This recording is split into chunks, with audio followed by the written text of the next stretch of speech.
Welcome সকলকে আমার আরও একটি নতুন ব্লগে। আমি যেহেতু ডেলি ব্লগ করি তাই আজকে সারাদিন কি করলাম সবই থাকছে। তো দেখো, সকালবেলা টিফিনে আমি এখানে পাস্তা বানিয়েছিলাম, আর আমার না এরকম সিম্পলভাবে পাস্তা খেতে খুবই ভালো লাগে। তো তারপরে পাস্তা দিয়ে ব্রেকফাস্টটা কমপ্লিট করলাম। এরপরে দেখো আমি রেডিও হয়ে নিয়েছি, কারণ আমার আজকে কিছু কাজ আছে, তো আমি একটু বেরোবো, সেই কারণেই। আমি তো বেরোলেই আমার এই বুলেটটা নিয়েই বেরোই। হ্যাঁ, এটা আমার বুলেটই, মানে সব জায়গায় যাওয়ার সঙ্গী আমার এই সাইকেলটাই।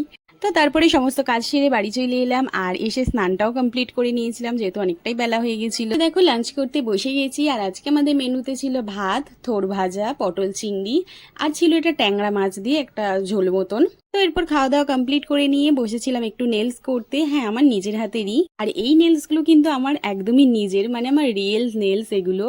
এই নেলস গুলো কিন্তু বড় করতেও আমার অনেকটাই টাইম লেগেছে। নেলস এর উপর একটা অন্যরকম আর্ট করা ছিল, যেহেতু এটা অনেকদিন হয়ে গেছিল, তো তাই জন্য ভাবলাম একটু চেঞ্জ করি, আর ভালো লাগছিল না। আর সমস্ত জিনিসপত্র নিয়ে বসে গেছি, আর দেখো এটাই হলো আমার নেলসের ফাইনাল রেজাল্ট। কেমন লাগছে অবশ্যই কিন্তু জানিও। আমার কিন্তু খুবই ভালো লেগেছে, বিশেষ করে কালার কম্বিনেশনটা আমার বেশ ভালো লেগেছিল।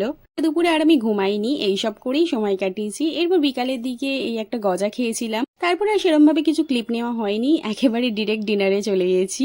আর আজকে ডিনার করেছি মিক্স চাউমিন, আর তার সাথে চিলি চিকেন দিয়ে। এটা বাবা এনেছিল, তো সন্ধ্যাবেলায় এনেছিল, আমি খাইনি, সেটা আমি রাতে খেয়েছি। তো এরপর চাউমিন আর চিলি চিকেন দিয়ে ডিনারটাও করে নিলাম, আর বাবা এর সাথে আইসক্রিমও এনেছিল। তো রাত্রিবেলা সেই আইসক্রিমটাই খাওয়া হলো। বেশ ভালোই কাটলো আজকে দিনটা। তো চলো, ভিডিওটা আজকে এই অবধি। ভিডিওটা ভালো লাগলে অবশ্যই লাইক, কমেন্ট অ্যান্ড শেয়ার করে দিও। বাই।